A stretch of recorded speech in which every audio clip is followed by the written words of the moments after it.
This is the Horse Radio Network. Hi, I'm Jennifer Wood.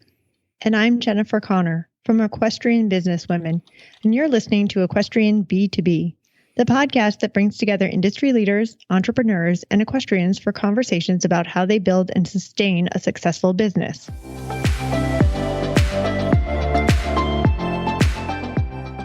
On today's show, we're talking about difficult conversations.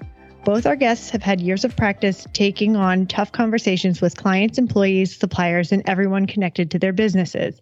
Listen in to hear about how these ladies start the conversation, end it, and how to shake it off when it gets heated. Lauren Spryzer is a USDF gold, silver, and bronze medalist and a high-performance Grand Prix rider and trainer. A veteran of the high-performance youth programs, Lauren has consistently produced horses from green to FEI, including 5 to Grand Prix. Her students compete with success from the grassroots to the international levels in several disciplines on a wide range of horse types. Her students have contested the USDF National Championships, the North American Youth Championships, and the Kentucky 5-Star. Lauren is a high-energy and experienced teacher whose wit and charm have graced the Chronicle of the Horse, Dressage Today, Practical Horseman, and Horse Illustrated. She is currently developing a pipeline of her own horses from green to Grand Prix and trains horses and riders from her home base in Northern Virginia. Jenna Antonucci grew up riding horses from the age of 3 and began competing and training show horses throughout childhood, into her teens, and early adulthood. On the journey to better understand horses and the retraining process, she shifted gears and found an opportunity at one of the best breaking and training programs for thoroughbreds and relocated to Ocala, Florida. She had the honor of working under the D. Wayne Lucas program at Padua Stables, breaking and training thoroughbreds.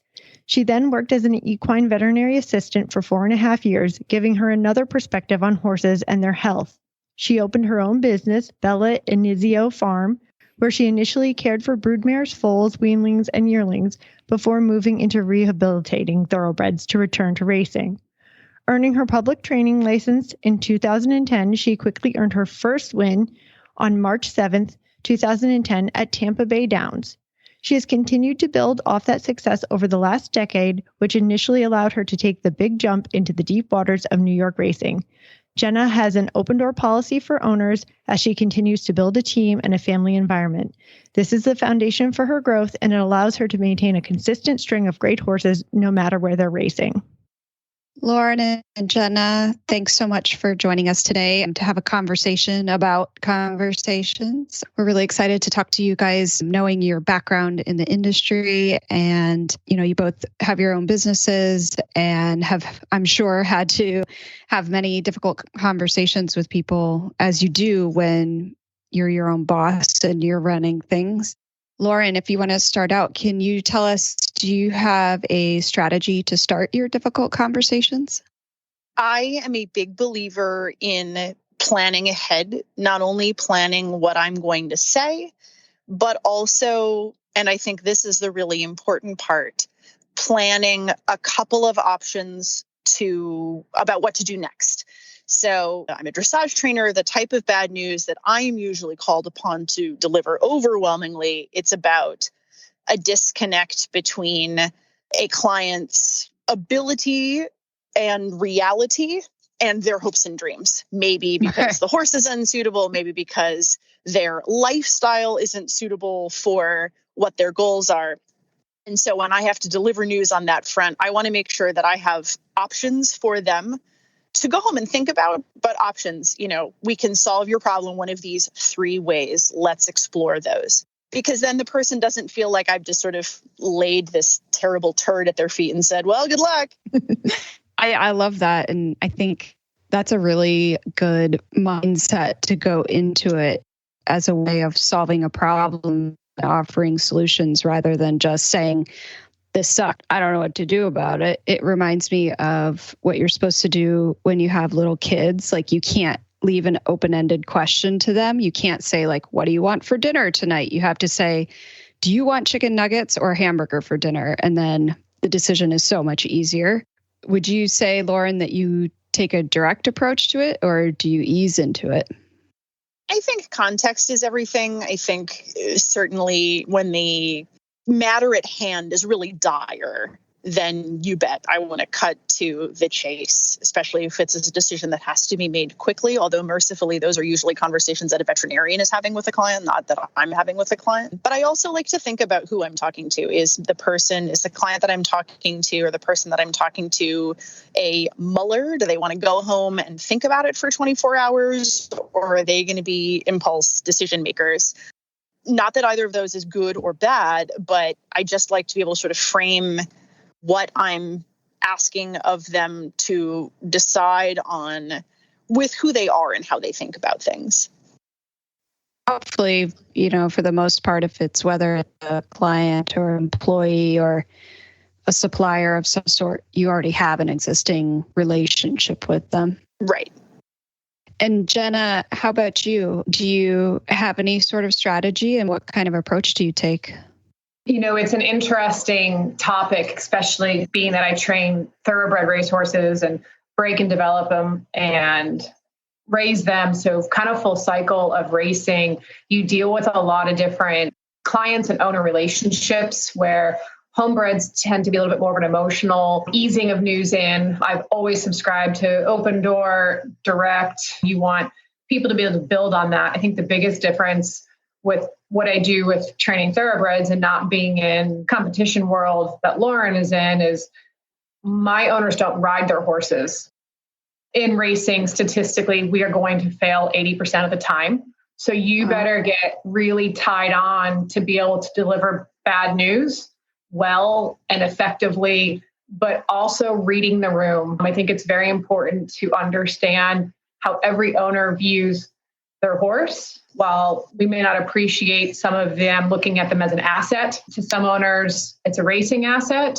Some of them, they're their most prized, homebred, inexpensive racehorse that's supposed to go win the Derby that unfortunately can't run out of his own shadow. And then I'm calling Lauren to see if she wants to rehome a really cool, slow thoroughbred. And so it's really finding a balance, knowing what your audience is. I say it all the time, read the room. You just got to slow down and listen to how that owner is responding. And some owners are just super direct, like, great, we have an injury. How are we retiring this? Or what can we do to prevent this in the future? And you've got others that literally feel everything they own should overperform. And why isn't it? And what's wrong? And how come it's not good enough? And it doesn't matter. The horse doesn't care who their parents are. They don't care how much you paid for it at all or how much your stud fee was. That's the amazing balance and brilliance of what we do in the thoroughbred world of they either have it or they don't. And our job is to navigate the landmines. Right. Yeah, because as we know with horses, there's no guarantees and things can change from one minute to the next. Yeah, I think that sometimes that's a really difficult place, especially in racing. I know, Jenna, because we have some people who, like you said, they really care about it, and some it's just an asset. It's just they think it should be a machine. And I think, Lauren, also you probably see that a little bit in the dressage world, right? Where you've got these adult amateurs who go live their life and they're doing everything except riding their horse. And then you've got to have those tough conversations. Jenna, what are some difficult conversations that you've kind of had to navigate through that stick in your mind? Because we deal with speed and we have pretty gnarly injuries that, is pretty well documented everywhere. And so we do a lot of preventative to try and minimize that risk. But when you're running 35 plus miles per hour, you're going to have injuries and you're going to have catastrophic injuries. And while we've been very blessed to keep that to a minimum, those are by far the hardest conversations to call. And I really try and stay as level and supportive during those calls. And I'm not an overly emotional person in that sense. But when we're dealing with an animal that we are around 24/7 and they have absentee owners, sometimes it's hard to keep that in check because we care. And so that's probably the hardest is that. And then the next one would likely be similar to what Lauren was speaking of, where your horse just isn't good enough for what you're wanting to accomplish. Sorry that we've spent all this money or someone led you in this direction. And then you have to deal with the balance of, well, if you can't make the horse do it, I'll find a trainer who can. It's loaded. It's very loaded. Yeah. And Lauren, how about you? What other types of difficult conversations do you have to have regularly? For sure, just as Jenna mentioned, in sport land, in dressage land, 99% of what I'm telling someone is that how you think this is going to go and how this is going to go are not the same thing. So maybe it's the client who sends me a horse to ride. I've had one of these where she said, I really think that this is your horse for the Olympics. And I had to find a way to tell her, well, unless there's a parade before the Olympics that this horse could go carry a flag in or something, that's the end of that. But also for folks who maybe don't have the biggest pile of means underneath them, and so they keep their horse at home, or they keep their horse in a boarding stable. They can't afford to keep it in full training. And the horse that they have is not suited to that lifestyle, or that the dreams that they have are going to be very hard to achieve under that system. I have absolutely had students either keep their horse at home or keep their horse in a boarding stable and get them to FEI, but they were pretty good riders to begin with. They took a lot of lessons. They ended up sending the horse for training for periods of time, and the horses were quite exceptional. They are the exception, not the rule. And that's not to say that there aren't people who can have tremendously fulfilling riding careers without going to FEI. Of course not. This is a beautiful sport in that there's all kinds of levels that people can play at. But I think a lot of people want to put a tailcoat on, and they only have the resources, the time in their day, their parents, their full-time jobs, the time in their life. They're later in life. They're picking up riding later in life. And so they're really looking at more of a first level at a schooling show sort of world. And crushing dreams sucks. It sucks for everyone. It sucks for the dreamer, but it also sucks for the crusher. And I just have to keep coming back to I want you to succeed. I am here for you. I'm here to help you. We just have to figure out what help looks like. And you both kind of mentioned that you consider who you're talking to and how you approach it. But what about like your employees? How would you say, Lauren, that you kind of have bad conversations with your employees versus having them with like the riders who ride with you? I have mostly been very fortunate, and now I'm afraid to utter these words into the universe for the hellstorm that's going to rain upon me now. But by and large, anybody who has had delusions of grandeur, either the problem solves itself, usually by having them leave a human-sized hole in a brick wall they've run into, or they don't stick around very long. Unfortunately, reality is a really good teacher. And sometimes it is better to just sit back and watch that train wreck happen, whether it's an employee of mine or a paying student of mine. They want to go enter a level that's one level above what they should be. Fine, let them go blow it. This isn't eventing where somebody's going to have a rotational fall if they see a bad distance do a canter pirouette. Like the stakes of blowing it at the local dressage show are fairly low. So let them blow it. And I think more than anything else, when I'm talking about my employees who are overwhelmingly late teens to mid 20s women that are wonderful and hungry for success and work really hard, and reality just sometimes bites, I'm not the one delivering the bad news. Reality, the dressage judge is the one delivering the bad news. And then I'm there to hold them while they cry for a second and then say, okay, now what? Now what do you want to do? What do we do next? Do you want to try again? Do you want to take a step back? And that's a beautiful learning opportunity. Failure provides all kinds of wonderful learning opportunities. And then also I get to be the good guy instead of the bad guy. Yeah, that's great. How about Jenna? Do you have to deliver bad news to your employees? I think it's definitely different. We have so much structure in our industry. If we're shipping a horse out or if it's going to a different location, there's, grooms get disappointed and it's bad news to them if they're losing one of their barn favorites. But definitely it's a little bit more of a sterile environment than obviously growing up in show horse land. It was such a different world than the thoroughbred world. So the dynamic of, employer, employee and the racehorse world is definitely different, but it's hugely important for me in my barn and in my environment. It's very much feels like a family, and, I really try and have my crews back and, make sure that what we do is a grind. The horse world is a grind. So trying to make this part of their life as pleasant and predictable as possible so that we get the same kind of person showing up day in and day out to give their care and attention to the horses. Yeah, I think that's really tough in the racing world because we're all over the place in different barns, in different places. And I know coming from being both an owner and I've groomed and, grew up in racing my whole life, that it wasn't always my dad who was giving us the bad news. It could be the vet, like you're bummed, you're expecting your horse to go to a big race. And then you have to hear that, he pulled a suspensory or something. It's kind of devastating to us too.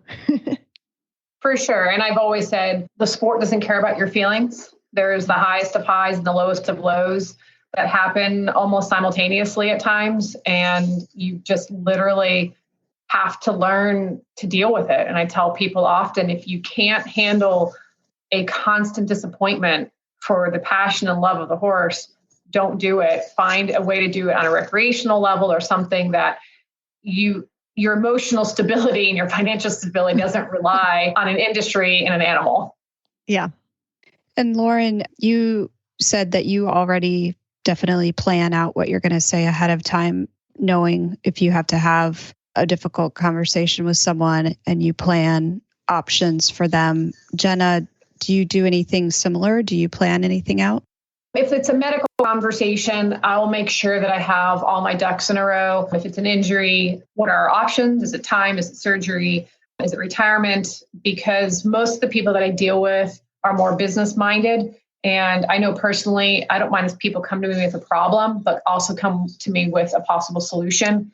And so I try and carry that forward for owners where here is what we have to navigate. Here's our options. And typically find most owners will defer once they know you're organized and have a plan and the direction that you want to go. They will defer to you being organized. And I do find that most owners hate someone that's waffling. They're paying you for your services. They're paying you for your leadership. They're paying for you to make the best possible decisions for them and with them. So I'll lay it out. I'll make sure that they understand everything and then defer and let them make the decision and support whatever avenue they go with.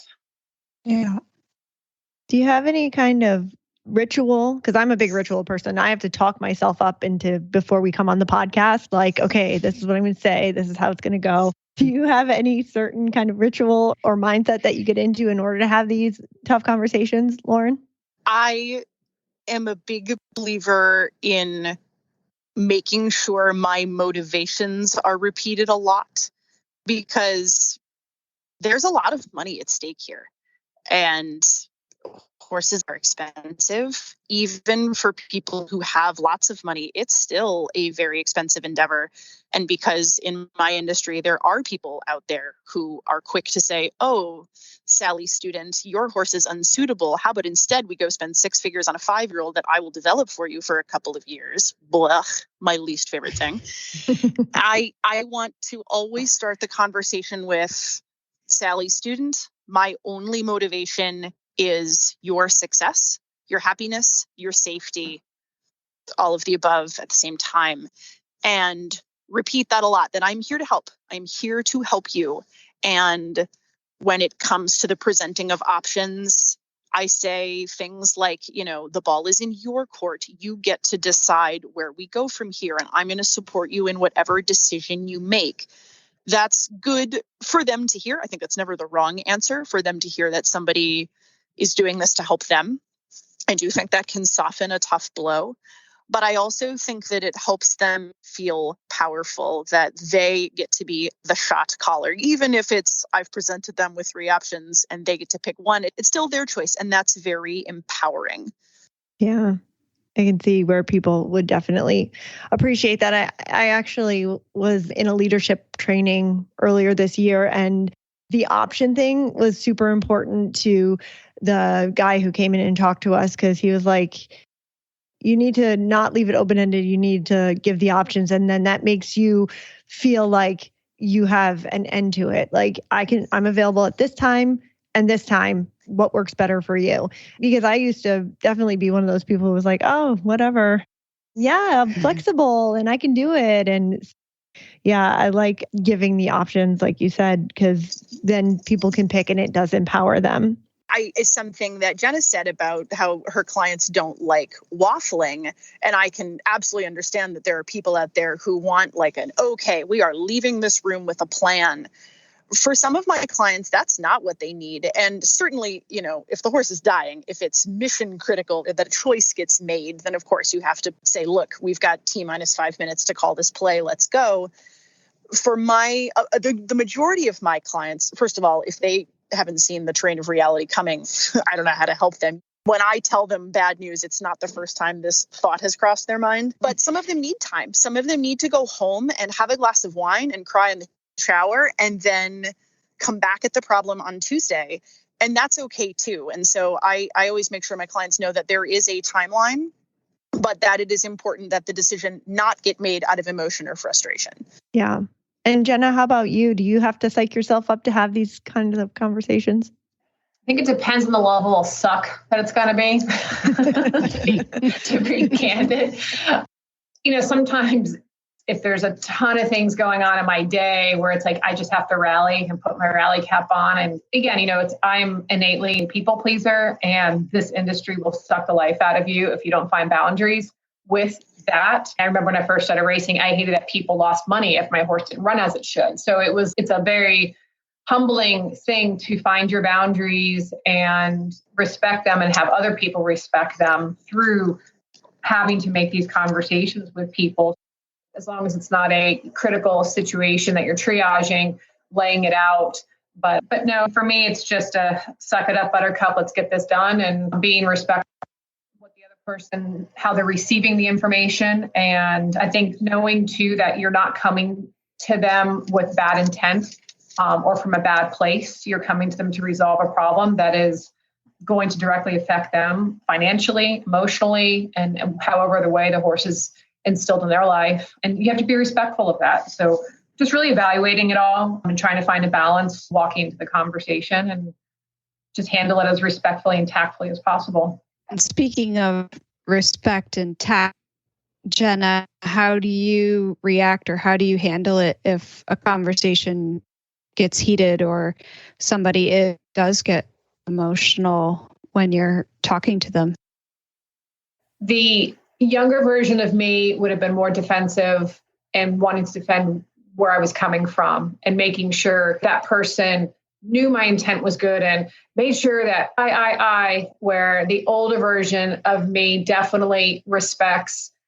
They have to process what I'm giving them. And as there's 3 parts to communication, sometimes respecting it may need a bit of breathing room. People are allowed to get angry as long as they don't make it personal. If something becomes personal, I will usually try and shift or divert or, hey, we'll circle back to this later when you have a moment. I don't have a desire to have a pissing contest with somebody and have an argument with somebody. Let's stay focused on the solution and move forward. I just don't find it productive to make it a emotional, he said, she said situation. Nothing good gets accomplished or resolved or good decisions are made out of emotion. Mm-hmm. Lauren, are there tips that you have as well to keeping the conversation moving in a positive way? I am a big believer in breathing. I have no problem putting a 3 to 5 second pause in a conversation to take air in the nose and out through the mouth. If I find myself getting frustrated, but I will also do that if I feel the person that I'm speaking to getting frustrated. I will look at them and I will take a breath, and usually they join me in taking a breath. If things really get personal, like Jenna said, I can try and redirect. But I also am quick to say, look, I'm really sorry that you're feeling really frustrated. Why don't we revisit this in 24 hours? Why don't you take a minute? Why don't we come back to this? And if it continues to get heated and be awful, then I am happy to execute the mantra at my house, which is that everyone brings joy to the stable. Someone they come and someone they go. If hearing appropriately and compassionately delivered bad news causes a client to become a raging lunatic, then they can go find someone else. Mm-hmm. Yeah, I love that saying. So I know we have a lot of unplanned events that happen, especially with horses. And we don't have control over everything. So if the conversation has to come from an unplanned event, and I'm going to give a scenario to Jenna, like your horse goes out and it races really bad and you have some words with the jockey, how do you approach that conversation differently than if you know that it's coming, you know it's a bad conversation, like in the heat of the moment, how do you control that conversation? With the jockey or with an owner? With the jockey. So it's a really messed up dynamic because there's so many things that go into it. Was it an off day? Do you feel you absolutely just got the Tour de France that you didn't need? There's so many variables on it. Depending on how well I know the jockey, I may more sarcastically lean into it of, wow, that was the worst ride I've ever seen in my life. What were you doing? Welcome to the race that just happened 3 minutes ago. And then there's others that it's so bad and you just know the answer is, my answer is, I'm not riding you back, that you listen to whatever line of garbage they're going to give you and you go, okay, cool, thanks. And you walk away.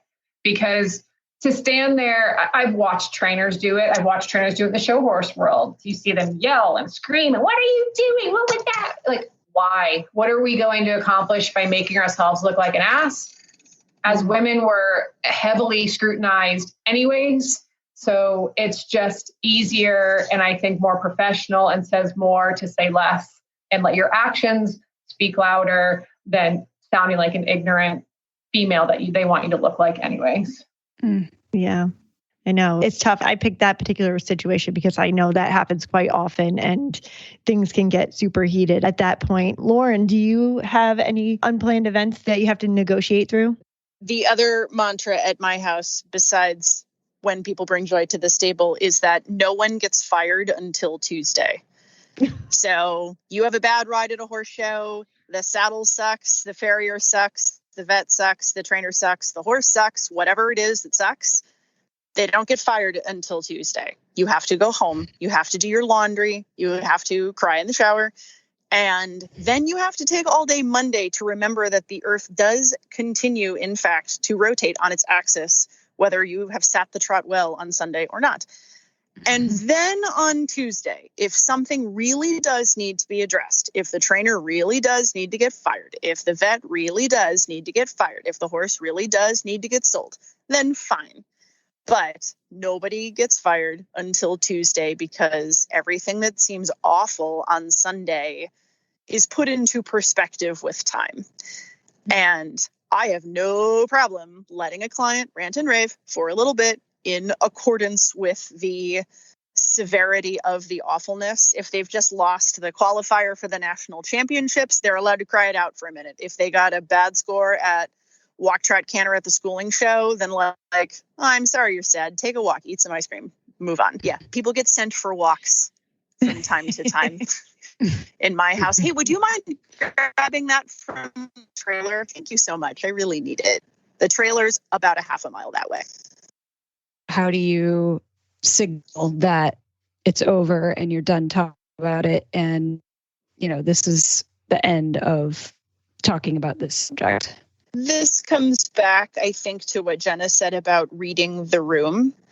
A combination of reading the room, knowing who you're talking to, and knowing the problem. If it's really serious bad news and no matter what you do, solving it is going to require some major sacrifice, I say, hey, let's circle back.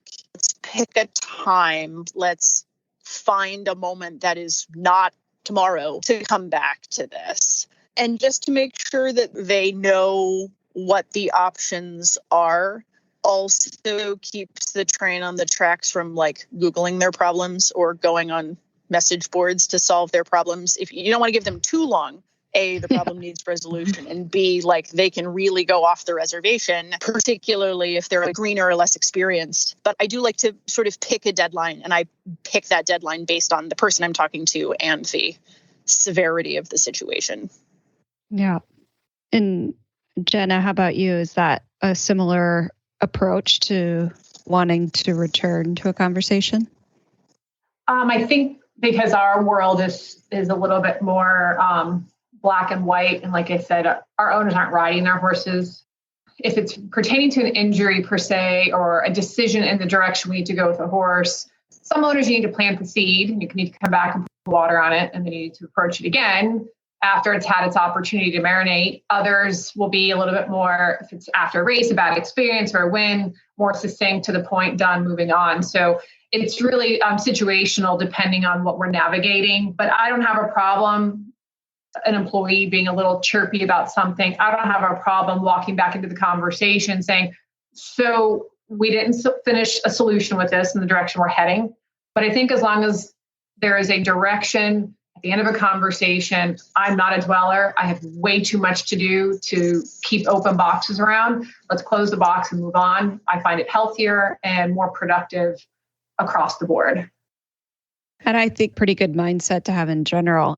I know it's hard for a lot of people, especially ones that really dread any sort of confrontation. It's hard.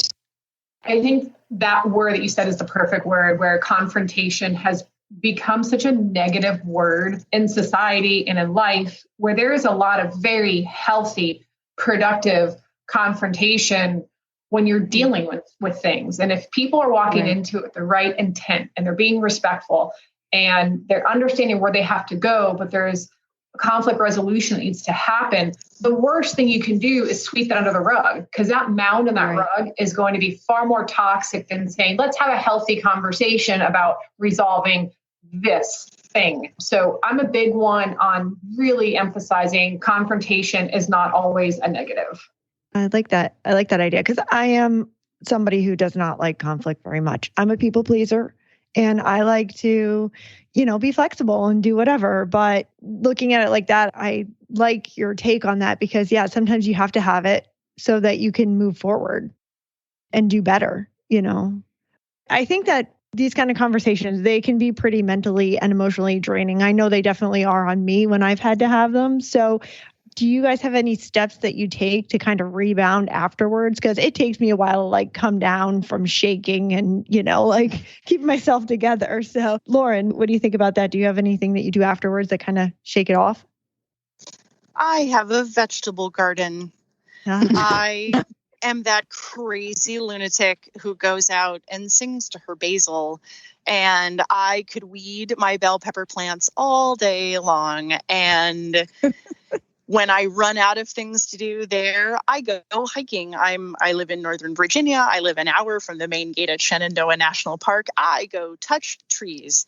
And no matter how foul of a mood I am in before I go and touch a tree or stare at my basil plant, I'm always in a better mood after.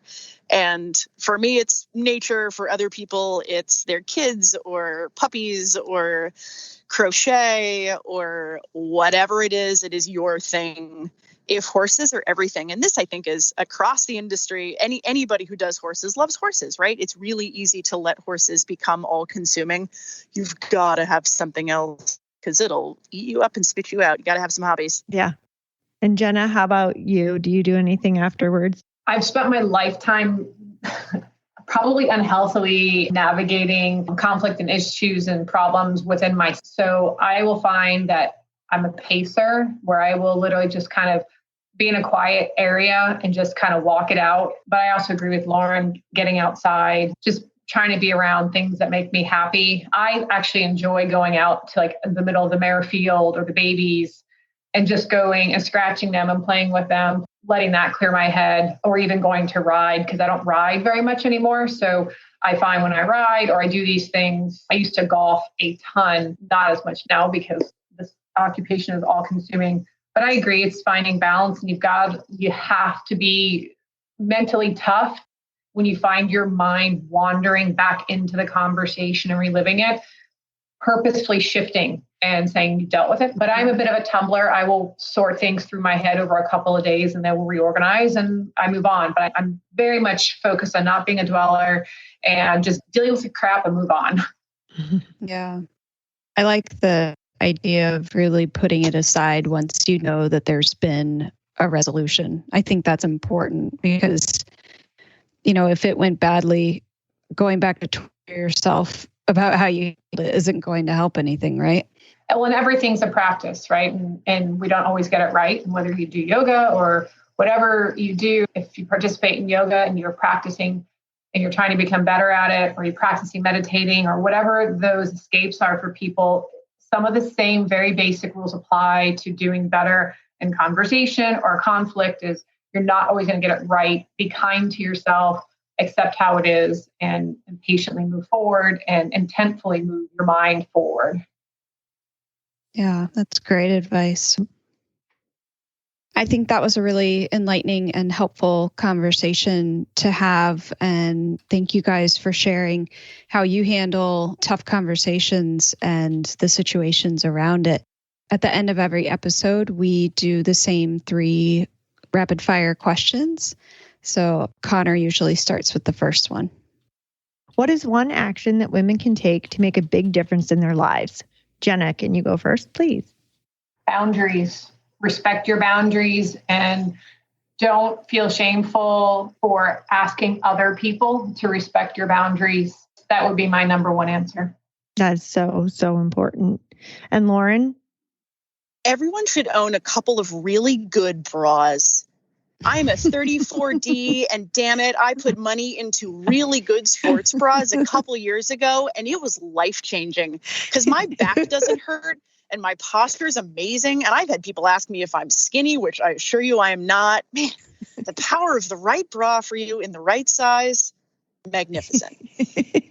That really does make a big difference. And it changes over the years. Like you're not always going to be the same size, and trying to squeeze yourself into old bras or having ones that are too big are just the worst. Oh, and they have an expiration date. Like be good to your boobs, get good bras often, replace often. Jenna, what is the best habit that keeps you motivated? Just in my sickness of who I am, I try and be as efficient as possible.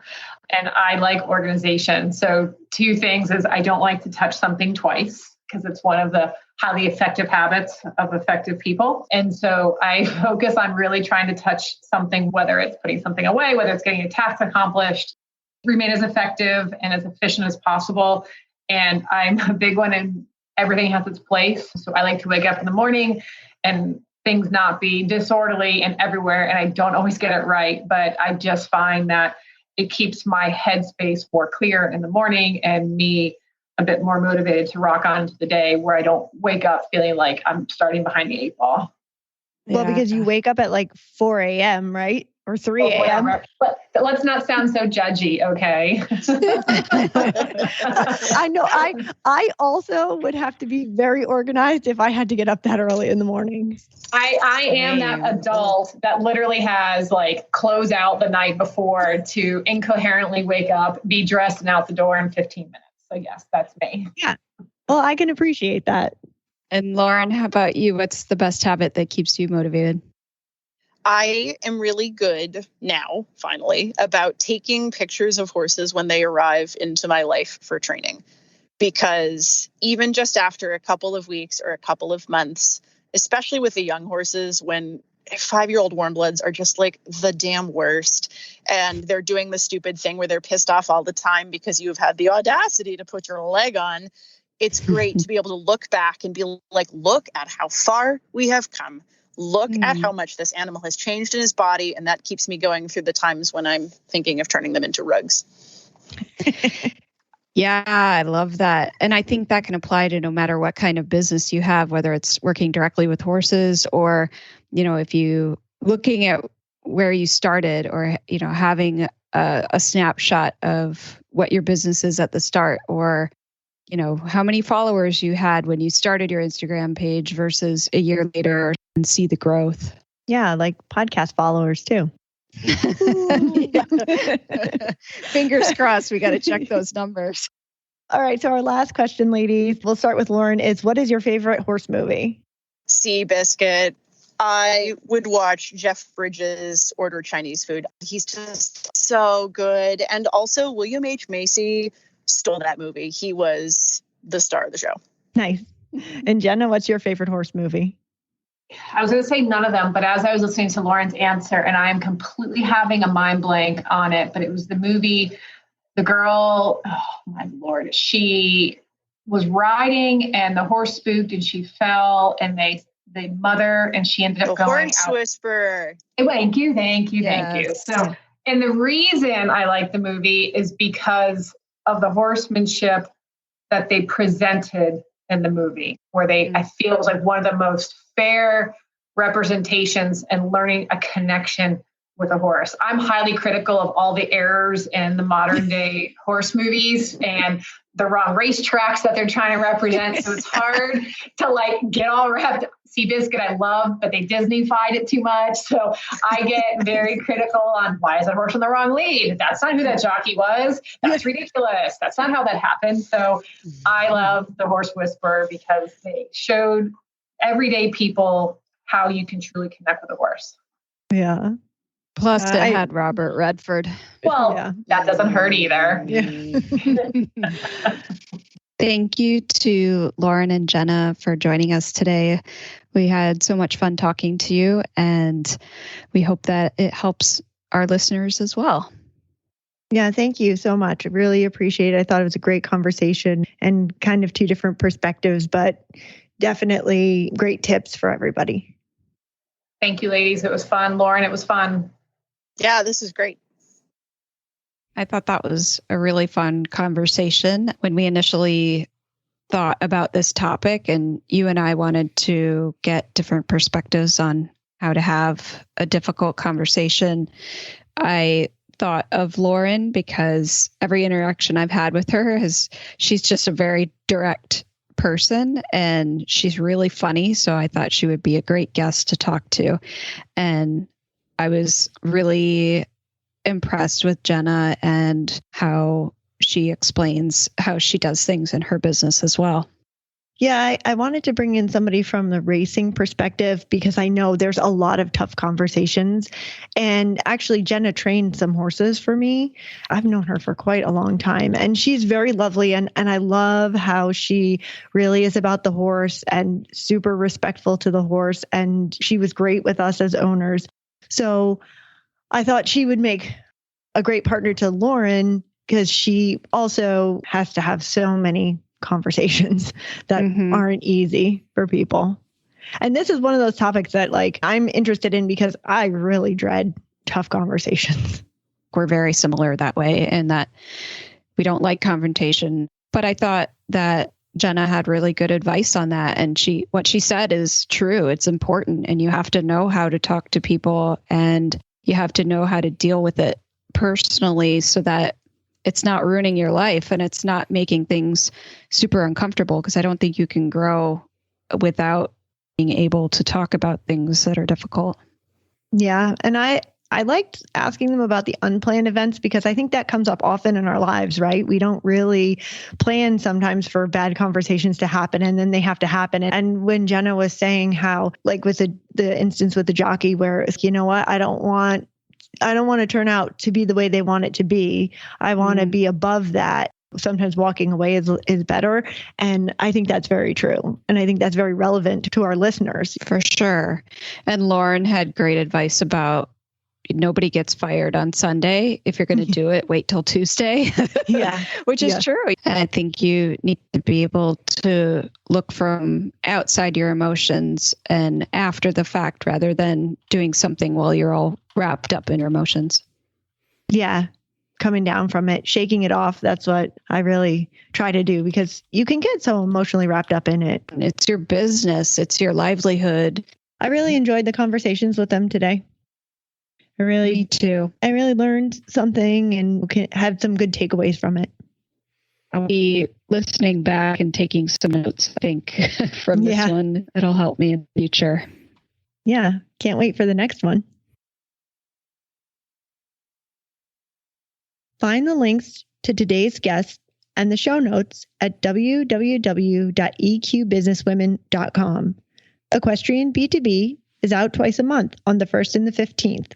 Along with finding out more at eqbusinesswomen.com, you can follow us on Facebook and Instagram. Find the Equestrian B2B podcast wherever you get your podcasts, and be sure to follow, subscribe, and leave a review. You can have all 20 plus shows of the Horse Radio Network with you wherever you go with their free app for iPhone and Android. Go to your app store and search Horse Radio Network. Now, Go start that difficult conversation.